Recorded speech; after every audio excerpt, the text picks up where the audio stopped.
Hello बच्चों, welcome to zero to genius two में आप लोगों का बहुत स्वागत है। आज हम पढ़ेंगे 2024 का मॉडल पेपर सेट नंबर 1, जिसका पेपर कोड है 824 IJ। ठीक है, आज इस मॉडल पेपर को हम पूरा पढ़ेंगे। ठीक है, जो कि हमारे बोर्ड पेपर के लिए अति महत्वपूर्ण है। बायोलॉजी का हम लोग प्रश्न पढ़ेंगे। इसमें पहला प्रश्न हमारा ये है, कोशिकीय प्रक्रम में ऊर्जा की मुद्रा है। ठीक है, तो इसमें पहला ऑप्शन है माइटोकॉन्ड्रिया, दूसरा ऑप्शन है एटीपी, तीसरा ऑप्शन है ग्लूकोज और चौथा ऑप्शन है पायरूवेट। ठीक है, तो इसमें हमारा दूसरा वाला ऑप्शन बी सही है और इसमें एटीपी ऊर्जा की मुद्रा कहलाती है और एटीपी का पूरा नाम होता है एडिनोसिन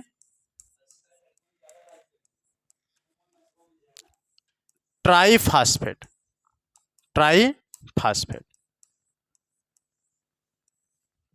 क्लियर है। अगला प्रश्न हमारा है 15, पित्त रस का स्राव होता है। प्रश्न है पित्त रस का स्राव होता है। तो पहला ऑप्शन है पित्ताशय द्वारा, दूसरा ऑप्शन यकृत द्वारा, तीसरा ऑप्शन अग्न्याशय द्वारा और चौथा ऑप्शन अमाशय द्वारा। ठीक है, तो इसमें पित्ताशय के द्वारा, पित्ताशय में पित्त रस एकत्रित होता है, पित्त रस एकत्रित होता है। दूसरा ऑप्शन है यकृत, यकृत के द्वारा पित्त रस स्रावित होता है।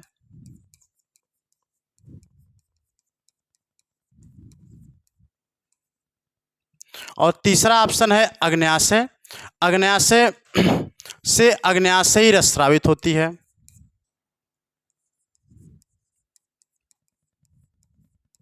और अगला ऑप्शन है हमारा अमाशय, अमाशय से अमाशयी रस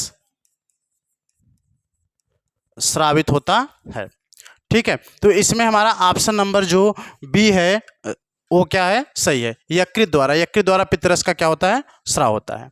अगला प्रश्न है प्रश्न नंबर 16, जो कि बहुत इंपॉर्टेंट प्रश्न है। यह हर बार अनसॉल्व पेपर या मॉडल पेपर में पूछा गया है। पराग कोश में होते हैं, पराग कोश में होते हैं। पहला ऑप्शन है बाह्यदल, बाह्यदल पुष्प के जो सबसे बाहरी आवरण होता है उसे बाह्यदल कहते हैं। दूसरा है अंडाशय, तीसरा है बीजांड और चौथा है परागकण। तो इसमें से हमारा चौथा वाला ऑप्शन क्या है, सही है, परागकण।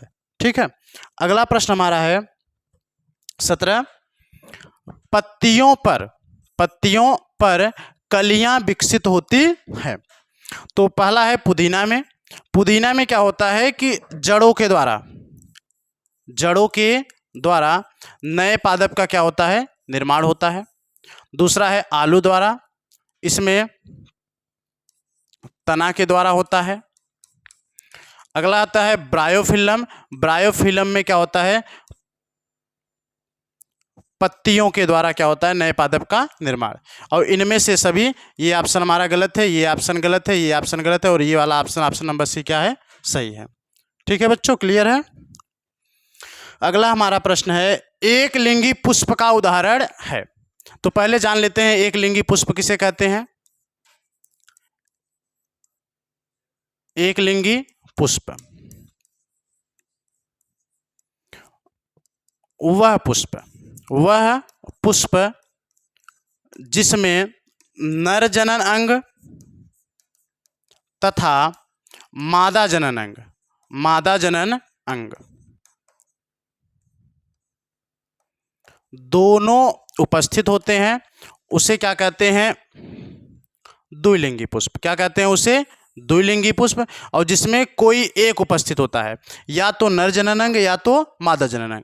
पुष्प का वह भाग या वह पुष्प जिसमें नर जनन अंग या मादा जनन अंग में से कोई एक उपस्थित होगा, एक नहीं उपस्थित होगा, उसे एक लिंगी पुष्प कहेंगे।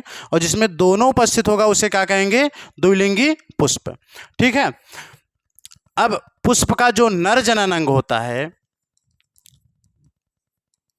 वह होता है पुमंग, वह होता है पुमंग। और जो पुष्प का मादा जनन अंग होता है वह होता है जायांग। ठीक है बच्चों, तो पपीते का जो फूल होता है यह एक लिंगी पुष्प है। कौन सा पुष्प है? एक लिंगी पुष्प। हमारा ऑप्शन नंबर ए सही है। गुलाब का जो फूल होता है वह द्विलिंगी पुष्प होता है, और जो सरसों का फूल होता है ये भी द्विलिंगी पुष्प है, और आम का फूल ये भी क्या है? द्विलिंगी पुष्प। तो हमारा ऑप्शन नंबर ए क्या है? सही है। प्रश्न नंबर हमारा है अब अगला 19। एक स्वस्थ मनुष्य में सामान्य रक्तदाब होता है। तो ऑप्शन नंबर ए है 140/80, जो कि हमारा गलत है। दूसरा है 120/80, ये ऑप्शन सही है। तीसरा ऑप्शन भी गलत है, और चौथा ऑप्शन भी क्या है? गलत है। 120/80 mmHg। ठीक है, ये ऑप्शन हमारा बी नंबर क्या है? सही है। चलिए अगला प्रश्न हमारा है 20 प्रश्न ये है जो कि 2025 मॉडल पेपर में ये दिया गया था। निम्नलिखित में से कौन सा आहार श्रृंखला का निर्माण करता है? आहार श्रृंखला मतलब खाद्य श्रृंखला। खाद्य श्रृंखला में क्या होता है कि जैसे कि घास हो गया, घास को कौन खाया? टिड्डा खाया, और उस टिड्डे को मेढक खाया, और मेढक को कौन? सर्प, और सर्प को कौन? बाज। इसमें एक जीव दूसरे जीव को क्या कर रहे हैं? दूसरे जीव से अपना पोषण ग्रहण कर रहे हैं, मतलब कि एक जीव दूसरे जीव से भोजन के लिए जुड़े हैं। तो उसी को हम लोग क्या कहते हैं? आहार श्रृंखला या खाद्य श्रृंखला। तो पहला ऑप्शन है घास, गेहूं, आम, ये ऑप्शन गलत है। दूसरा है घास, बकरी और मानव, ये ऑप्शन सही है।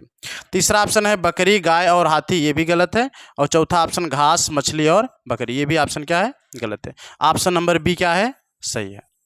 ठीक है, हमारा बहुविकल्पी प्रश्न 7 था बायोलॉजी में, सातों कंप्लीट हो गए। अब हम लोग आते हैं विस्तृत उत्तरी प्रश्न पे। प्रश्न नंबर 28 है जो कि बायोलॉजी यहाँ से स्टार्ट होता है। इसमें प्रश्न नंबर 28 में ये दिया गया है कि एक तंत्रिका कोशिका, जिसे क्या कहते हैं? न्यूरॉन कहते हैं, की संरचना और नामांकित चित्र बनाइए और इसके कार्यों का वर्णन कीजिए। तो जो तंत्रिका कोशिका का चित्र होता है,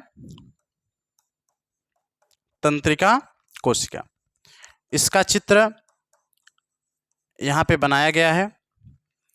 तंत्रिका कोशिका मानव शरीर की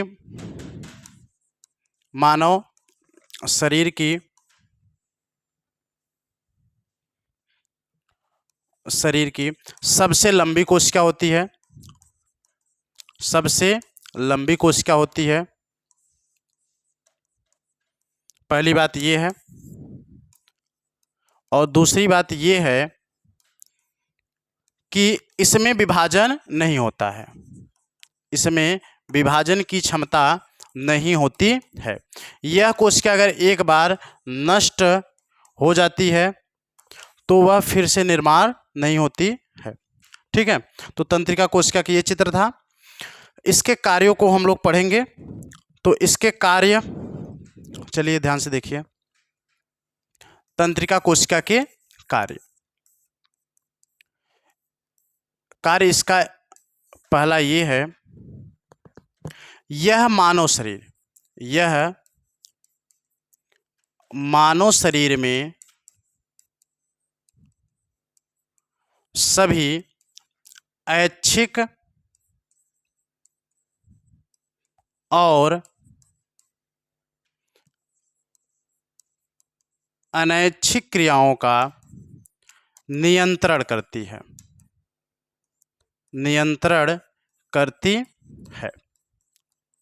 ऐच्छिक क्रिया उसे कहते हैं जो इच्छा के अनुसार होती है, अनैच्छिक क्रिया उसे कहते हैं जो इच्छा के अनुसार नहीं होती। इन दोनों क्रियाओं के, ऐच्छिक और अनैच्छिक दोनों क्रियाओं के नियंत्रण का कार्य कौन करता है? तंत्रिका कोशिका। दूसरा कार्य यह है, यह बाह्य संवेदांगों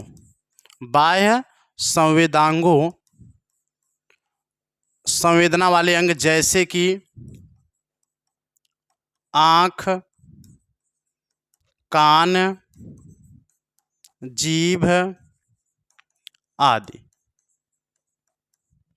यह बाह्य संवेदांगों जैसे आँख, कान, जीभ आदि के द्वारा क्या करता है? सूचना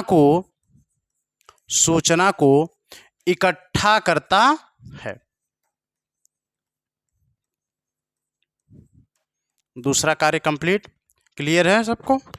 तीसरा कार्य यह है, तंत्रिका कोशिका यानी कि यह सोचने और तर्क करने में सहायता करता है। ठीक है बच्चों। और लास्ट कार्य चौथा यह है,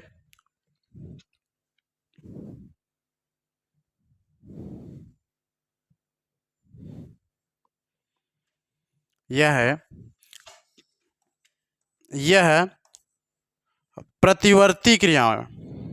कौन सी क्रिया? प्रतिवर्ती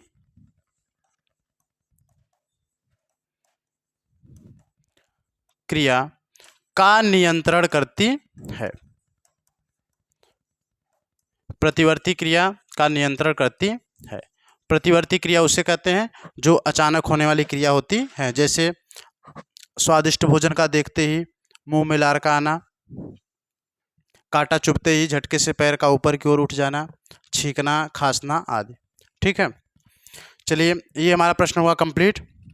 अगला प्रश्न है हमारा, लिंग गुणसूत्र से आप क्या समझते हैं? लिंग गुणसूत्र से आप क्या समझते हैं? मानव में लिंग निर्धारण प्रक्रिया को समझाइए।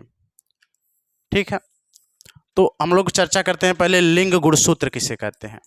लिंग गुणसूत्र,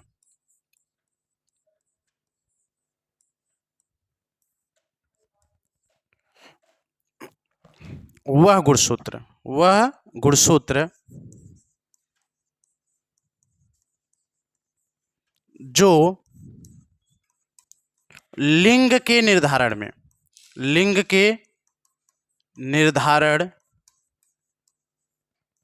में भाग लेता है, लिंग के निर्धारण में भाग लेता है,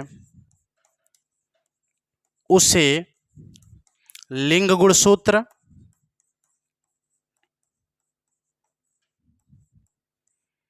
या क्रोमोसोम्स कहते हैं। क्रोमोसोम्स कहते हैं। इसकी संख्या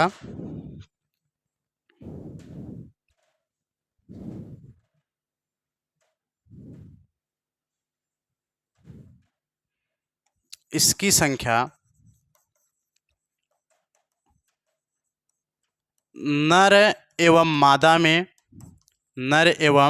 मादा में 2 होता है, किंतु भिन्न होता है। किंतु क्या होता है? भिन्न होता है, भिन्न भिन्न होता है। ठीक है बच्चों, इतना बात आ गया समझ में। बताया गया लिंग गुणसूत्र में वह गुणसूत्र जो लिंग के निर्धारण में भाग लेता है उसे लिंग गुणसूत्र कहते हैं। नर और मादा में इसकी संख्या कितनी होती है? 2 होती है, किंतु भिन्न भिन्न होती है। जैसे कि देखिए, ध्यान से सुनिए। जानते हैं नर और मादा में, नर में भी 46 गुणसूत्र होते हैं और मादा में भी कितने गुणसूत्र होते हैं? 46 गुणसूत्र होते हैं। तो इसमें 2 भाग होते हैं। जब इसमें अर्धसूत्री विभाजन होता है, कौन से विभाजन? अर्धसूत्री विभाजन।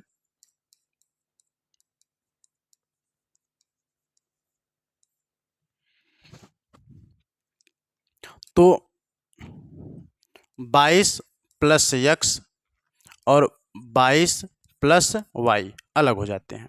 ठीक है, कुल मिला के कितने होते हैं? 44 + x y रहते हैं।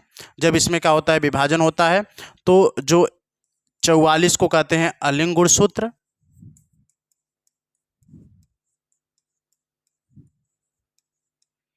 और ये जो x y होता है इसको कहते हैं लिंग गुणसूत्र।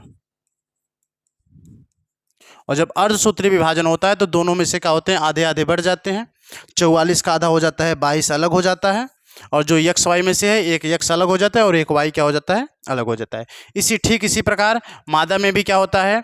22 + x फिर 22 + यक्स हो जाता है। ये हम लोग 2025 के सेट में पढ़ चुके हैं। ठीक है, तो नर और मादा में इसकी संख्या बराबर होती है लेकिन भिन्न भिन्न होती है।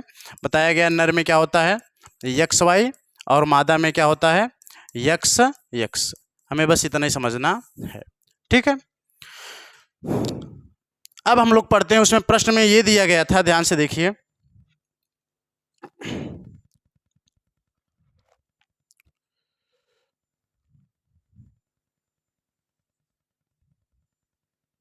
ये दिया गया है कि लिंग गुणसूत्र से आप क्या समझते हैं, ये तो हो गया। मानव में लिंग निर्धारण प्रक्रिया को हमको क्या करना है, समझाना है। मानव में लिंग निर्धारण प्रक्रिया को क्या करना है, समझाना है। चलिए देखिए, मानव में लिंग निर्धारण, मानव में लिंग निर्धारण।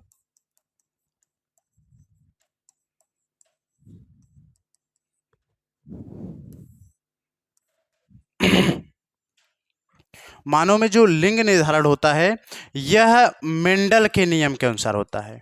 यह मेंडल के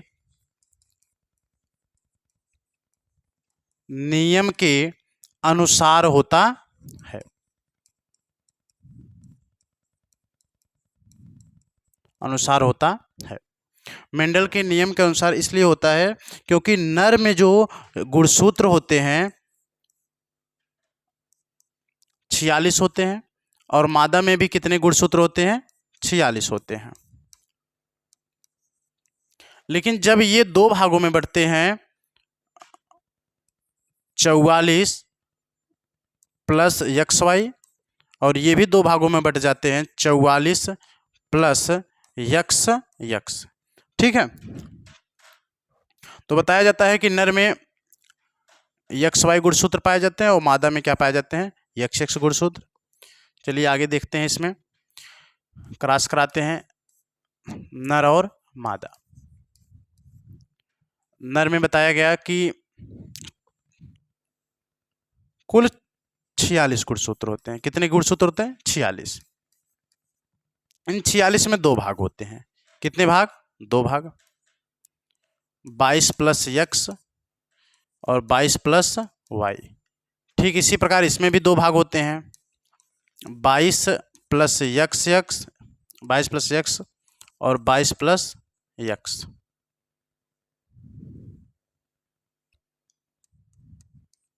ठीक है, ये अर्धसूत्री विभाजन के द्वारा क्या होते हैं, बंटते हैं।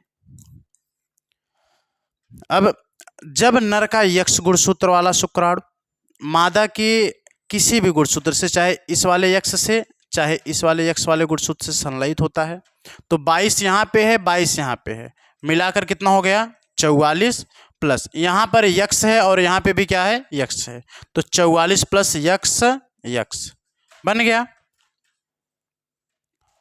ठीक है, अब जब यह 22 प्लस वाई वाला गुणसूत्र अगले वाले गुणसूत्र से संलयित होगा तो क्या हो जाएगा, 22 यहाँ पे है और 22 यहाँ पे भी है, 22 22 कितना हो जाएगा 44 प्लस यहाँ पे यक्स वाई है और यहाँ पे क्या है, यक्स है, तो बना लेगा यक्स और वाई।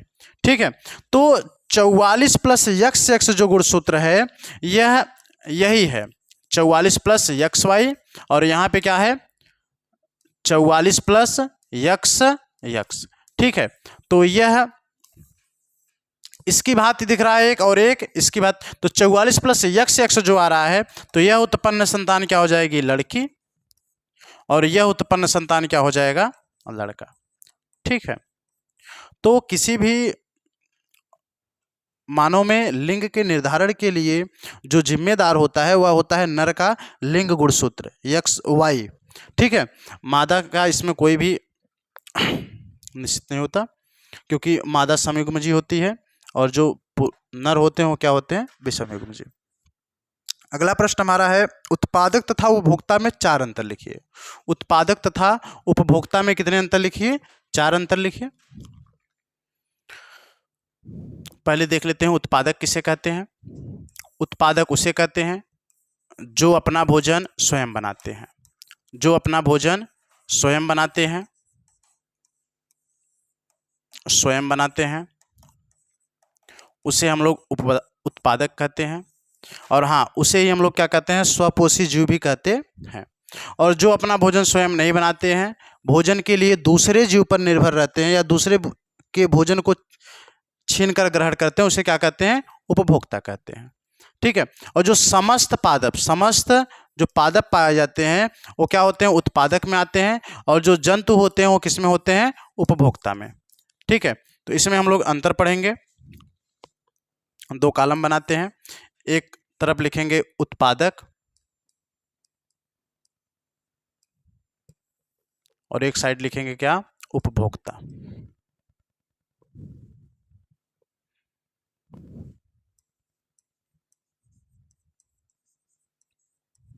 ठीक है बच्चों। तो उत्पादक में पहली बात यह है, बताया गया कि जो अपना भोजन स्वयं बनाते हैं, जो अपना भोजन स्वयं बनाते हैं, जो अपना भोजन स्वयं बनाते हैं उसे क्या कहते हैं, उत्पादक कहते हैं। और जो अपना भोजन स्वयं नहीं बनाते हैं उसे क्या कहते हैं, उपभोक्ता कहते हैं। दूसरा अंतर ये है कि ये एक प्रकार के होते हैं। ये क्या होते हैं, एक ही प्रकार के होते हैं।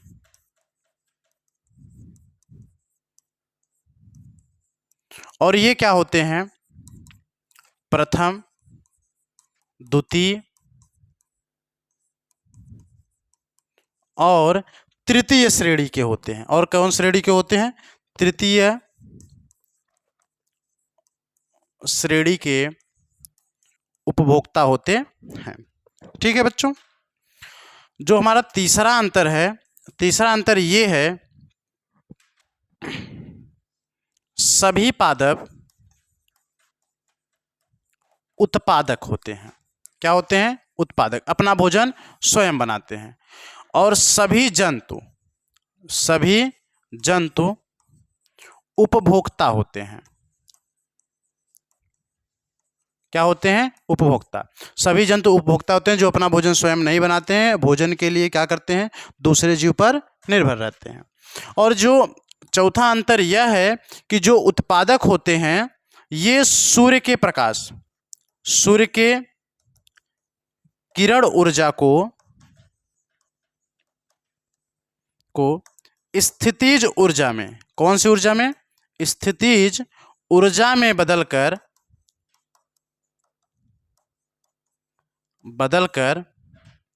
संचित कर लेते हैं। क्या कर लेते हैं, संचित कर लेते हैं। और जो पादप उपभोक्ता में क्या होता है कि यह खाद्य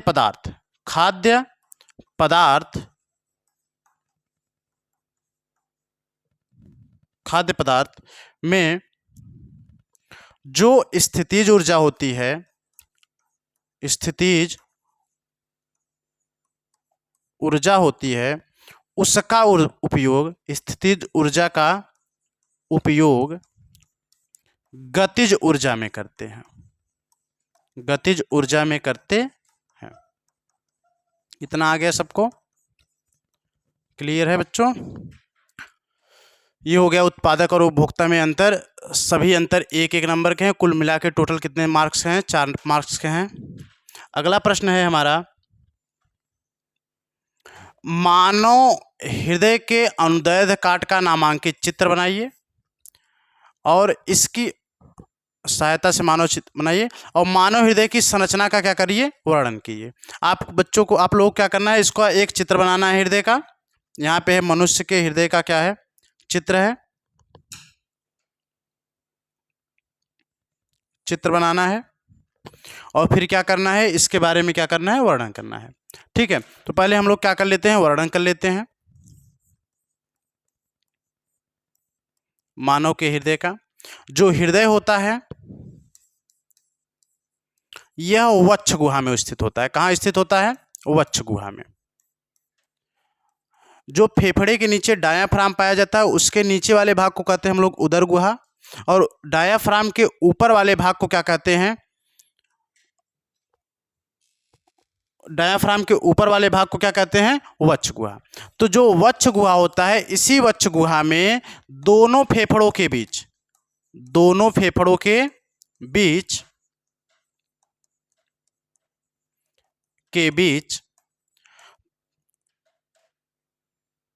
थोड़ा बाईं तरफ, कौन तरफ? बाईं तरफ स्थित होता है। जो हमारा हृदय होता है यह वक्ष गुहा में दोनों फेफड़ों के बीच में थोड़ा सा किस तरफ? बाईं तरफ स्थित होता है। ठीक है। दूसरी बात यह है, यह बंद कर दे, रोक देगा। अच्छा, यह मनुष्य के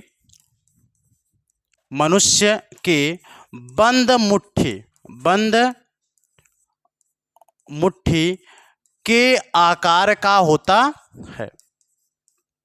ठीक है। अगली बात यह है, यह हल्के गुलाबी रंग का होता है। हल्के किस रंग का होता है? गुलाबी रंग का होता है। तीसरी बात, इसकी लंबाई 12 से 13 सेंटीमीटर और अग्र सिरा पर चौड़ाई 9 सेंटीमीटर होता है और जो मोटाई होती है वह 6 सेंटीमीटर होता है। चौथी बात यह है, हृदय का वजन सामान्य व्यक्ति में हृदय का वजन लगभग 300 ग्राम होता है। कितना होता है? 300 ग्राम होता है।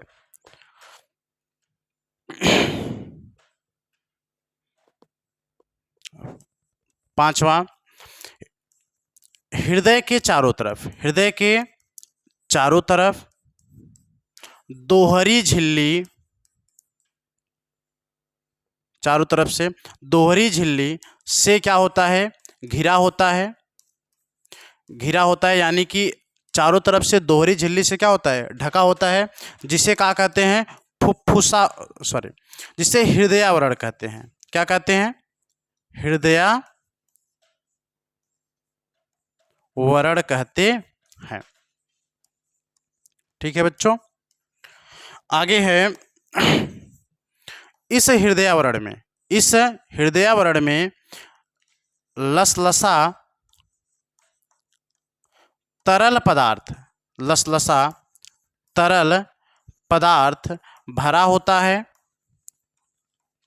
जो हृदय को बाह्य आघात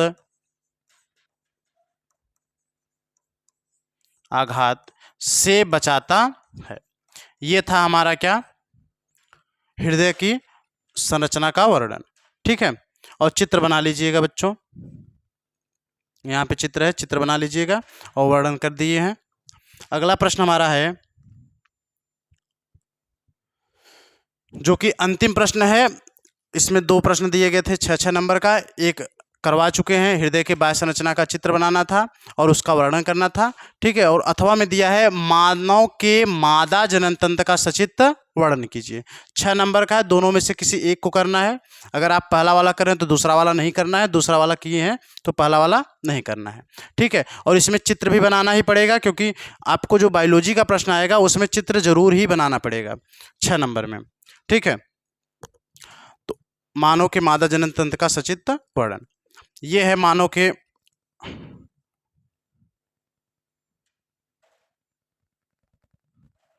मादा जनन तंत्र का ये क्या है? चित्र है।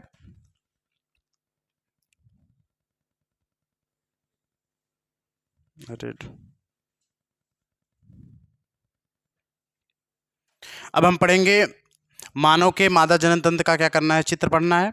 ठीक है। चित्र यहाँ पे है मादा जनन तंत्र का चित्र। ठीक है। मादा जनन तंत्र के अंतर्गत बहुत सारे अंग आते हैं। पहला होता है हमारा अंडाशय, जो क्या होता है? गर्भाशय के दोनों तरफ एक जोड़ी उपस्थित होता है, एक इस तरफ स्थित है और एक इस तरफ स्थित है। ठीक है। तो नीचे वाला जो भाग, ये वाला भाग है, ये क्या कहलाता है? गर्भाशय कहलाता है। और इस गर्भाशय के एक इस तरफ और एक उस तरफ। दोनों साइड में क्या होता है कि एक एक अंडाशय पाया जाता है, और जो यह अंडाशय होता है यह एक जोड़ी होता है। क्या होता है? एक जोड़ी होता है। और यहीं पर अंडाणु का निर्माण होता है। किसका निर्माण होता है? अंडाणुओं का निर्माण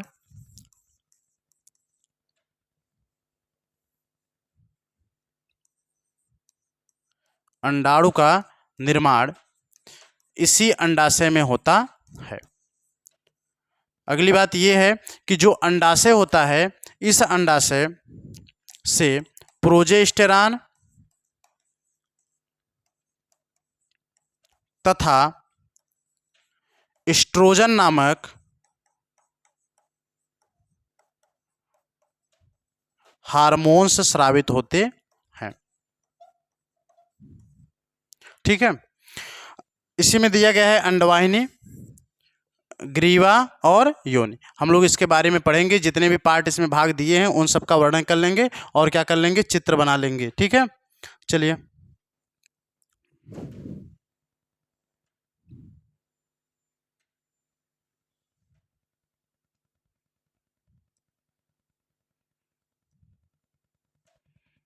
ठीक है, मादा जनन तंत्र हेडिंग बनाएंगे। इसके अंतर्गत निम्न अंग आते हैं। निम्न अंग आते हैं, जैसे पहला हो गया क्या हमारा, अंडाशय। यह गर्भाशय के दोनों तरफ, गर्भाशय के दोनों तरफ एक जोड़ी स्थित होता है। कितने जोड़ी? एक जोड़ी स्थित होता है। एक जोड़ी यानी कि संख्या में कितने होते हैं? 2 होते हैं। इसी अंडाशय से अंडाणु का निर्माण होता है। अंडाणु का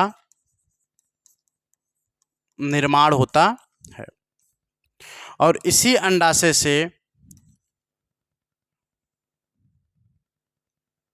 एस्ट्रोजन और प्रोजेस्टेरॉन हार्मोन्स का स्राव होता है। ठीक है बच्चों, चलिए पहला पॉइंट हमारा कंप्लीट हुआ, अंडाशय। दूसरा है अंडवाहिनी। दूसरा क्या है? अंडवाहिनी।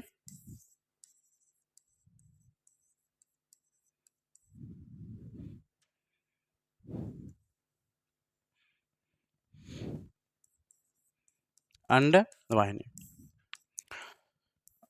मादा जनन तंत्र में जो झालरदार संरचना थी, झालरदार कीप नुमा जो संरचना होती है उसे क्या कहते हैं? अंडवाहिनी कहते हैं। और इसी भाग में अंडवाहिनी वाले, यह नलिका जैसी होती है। यह नलिका के क्या होती है? समान होती है। और इसी भाग में क्या होता है? निषेचन की क्रिया। कौन सी क्रिया? निषेचन की क्रिया संपन्न होती है। ठीक है, निषेचन की क्रिया कहने का मतलब यह है कि अंडाणु और शुक्राणु इसी वाले भाग में क्या होते हैं? मिलते हैं। तीसरा हमारा हेडिंग है गर्भाशय।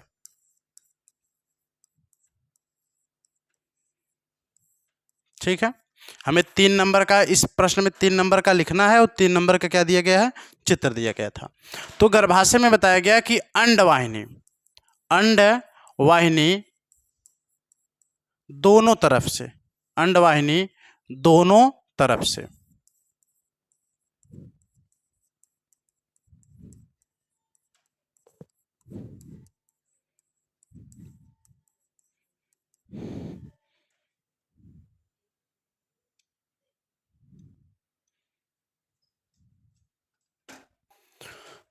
अंडवाहिनी दोनों तरफ से मिलकर, दोनों तरफ से क्या होती है? मिलकर एक थैलीनुमा, कैसी? थैलीनुमा संरचना बनाती है। थैलीनुमा क्या बनाती है?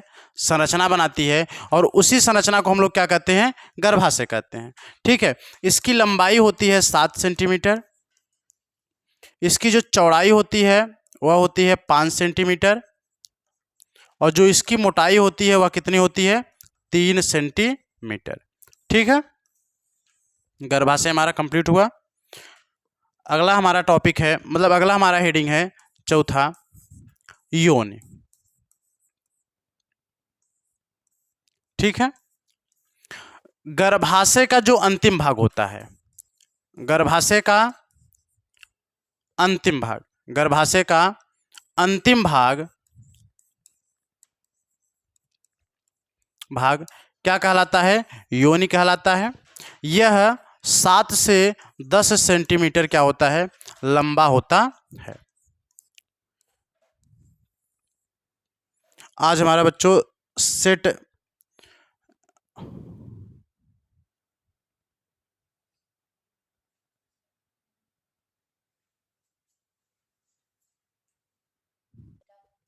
चलिए बच्चों, आज हमारा सेट 1 2024 पेपर कोड 824 आईजे क्या हुआ गया पूरा इस वीडियो में कंप्लीट हो गया। अब हम लोग अगली वीडियो में लेके आएंगे सेट नंबर 2 2024। ठीक है, इस वीडियो को पूरा देखिएगा। आप लोगों को बहुत बहुत धन्यवाद।